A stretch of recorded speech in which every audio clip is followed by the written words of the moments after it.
നമ്മൾ ഈ ഹസാർഡ് ലൈറ്റിൻ്റെ സ്വിച്ച് വെച്ചതിന് ശേഷം ഒരുപാട് വയറും കാര്യങ്ങളൊക്കെ ഒഴിവായി ആദ്യം കൊടുത്ത ഹസാർഡ് ലൈറ്റിൻ്റെ സ്വിച്ചാണ് ഇവിടെ വരുന്നത്. ഇത് 6 ടെർമിനലുള്ള സ്വിച്ചാണ്.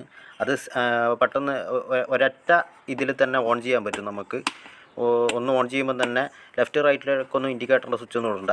ഒരു ടൈമിൽ തന്നെ സെയിം ടൈമിൽ നമുക്ക് ഓൺ ചെയ്യാനും ഓഫ് ചെയ്യാനും പറ്റും. പെട്ടെന്ന് തന്നെ എന്തെങ്കിലും ഒരു അപകടമായിട്ടുള്ള സിറ്റുവേഷൻ ഉണ്ടെങ്കിൽ നമുക്കിത് ഓൺ ചെയ്യാൻ പറ്റും. പക്ഷേ അതിൻ്റെ ആവശ്യമില്ല, ഒരുപാട് വയറുകൾ നിറഞ്ഞതാണ്. അതായത് ലെഫ്റ്റ് റൈറ്റ് ഇൻഡിക്കേറ്ററിൻ്റെ പോസിറ്റീവ് എടുത്തിട്ട് അതും കൊടുക്കണം. അതേപോലെ തന്നെ ഈ ഒരു റിലേന്ന് ഈ ഒരു ബ്ലിങ്കറിലെ നെഗറ്റീവ് എല്ലിന്ന് ഒരു വയറും കൂടി എടുക്കണം. അങ്ങനെ കൊടുത്താൽ ഈ ഒരു സംഭവം വർക്കൗട്ടാവും. അപ്പോൾ ഇത് നമ്മൾ ഒഴിവാക്കുന്നതാണ്, ഒരുപാട് വയറിൻ്റെ പ്രശ്നമുള്ളതുകൊണ്ട്. അപ്പോൾ ഇവിടെ ഓൾറെഡി നമ്മൾ ബസറിന്ന് എടുത്ത 2 വയറും ഉണ്ട്, നെഗറ്റീവും പോസിറ്റീവും ബസറിൻ്റെ വയറും ഉണ്ട്. അതേപോലെ തന്നെ ഇതിൽ നിന്നുള്ള ഒരു നെഗറ്റീവ് വയറും എടുത്തിട്ടാണ് ഈ 2 പോസിറ്റീവ് നമ്മൾ ഷോർട്ട് ചെയ്യിക്കുന്നത്. അപ്പോൾ ഇത് എന്ന് വെച്ചാൽ വെക്കുന്നവർക്ക് വെക്കാം. പക്ഷേ എന്ന് വെച്ചാൽ ഒരു കാര്യം എന്നാ പറയണ്ടേ, ഇവിടെ ഫൈബറും കാര്യങ്ങളൊക്കെ തുരച്ചിട്ടൊക്കെ സംഭവം ചെയ്യണം.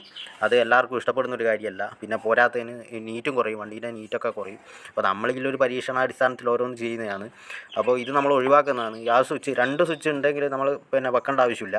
അപ്പോൾ പുതിയതായിട്ടുള്ള ഇന്നോവേഷനിൽ വരുന്ന ആ ഒരു ഹസാർഡ് ലൈറ്റ് സ്വിച്ചിലുണ്ട് നമുക്ക് വളരെ കാര്യങ്ങളെല്ലാം ഉപകാരപ്പെടും. ലെഫ്റ്റിലോട്ട് റൈറ്റിലോട്ട് സെയിം ടൈം ഒന്നും ഇട്ടാൽ തന്നെ നമ്മൾ ഹസാർഡ് ലൈറ്റ് ഓണായി. അതേപോലെ തന്നെ പിന്നെ ലെഫ്റ്റ് റൈറ്റിലേക്കുള്ള ഒരു ബൾബിന് ഒരു വെളിച്ചക്കുറവ് പോലെ തോന്നും, പക്ഷേ അതൊന്നും കാണുന്നില്ല. നല്ല അടിപൊളിയായിട്ട് തന്നെ വർക്കാവുന്നുണ്ട്.